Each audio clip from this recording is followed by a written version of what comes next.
नमस्कार स्वामी भक्तांनो, स्वागत आहे तुमचं पुन्हा एका नवीन व्हिडिओमध्ये। जय जय श्री स्वामी समर्थ।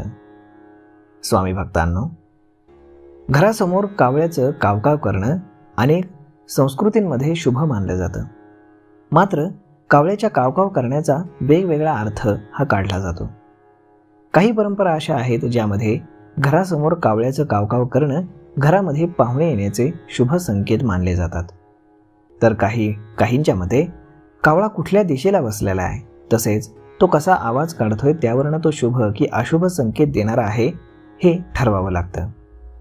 तर मग आजच्या या व्हिडिओमध्ये आपण या सगळ्या गोष्टी जाणून घेणार आहोत, जेणेकरून यानंतर जर कधी तुम्हाला कावळा कावकाव करताना दिसला तर तुम्ही त्याचा संकेत हा ओळखू शकता। स्वामी भक्तांनो, कावळ्याला पाणी पिताना पाहणं हा अनेकदा धनलाभाचा संकेत मानला जातो।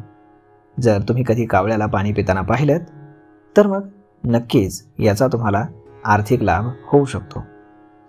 त्यानंतर कावळ्याच्या तोंडामध्ये चपाती दिसली तर याचा अर्थ असा आहे की तुमच्या सर्व इच्छा पूर्ण होणार आहेत।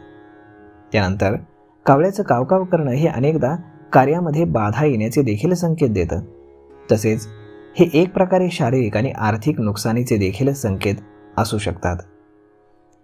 वैज्ञानिक दृष्टिकोनातून कावळा हा बुद्धिमान पक्षी आहे। कावळा आवाजाच्या माध्यमातून लोकांना धोक्याचे आणि इतर घडामोडींचे संकेत हा देत असतो। तर मग मित्रांनो, अशा पद्धतीनं जर तुमच्या घरासमोर कावळा कावकाव करत असेल तर तुमच्या घरामध्ये पाहुणे देखील येऊ शकतात। परंतु जर कावळा अगदी सकाळच्या प्रहरी कावकाव करत असेल तरच तुमच्याकडे पाहुणे येतील। परंतु जर तुम्हाला तो संध्याकाळच्या सत्रामध्ये कावकाव करताना दिसला आणि त्याचा आवाज जर कर्कश असेल तर तुमच्यावरती काही ना काही संकट येणार आहे याची ती नांदी आहे। तर मग स्वामी भक्तांनो, अशा पद्धतीनं याचे वेगवेगळे अर्थ असतात। तर मग तुम्हाला आजपर्यंत कावळा कशा परिस्थितीमध्ये दिसलाय त्यावरती ते निर्भर करतं। तर मग मित्रांनो, हा व्हिडिओ, ही माहिती तुम्हाला कशी वाटली हे तुम्ही आम्हाला कमेंट करून नक्कीच सांगा। आणि जर आवडली असेल तर आपल्या जवळच्या मित्रमंडळींसोबत देखील हा व्हिडिओ तुम्ही शेअर करायला विसरू नका। धन्यवाद।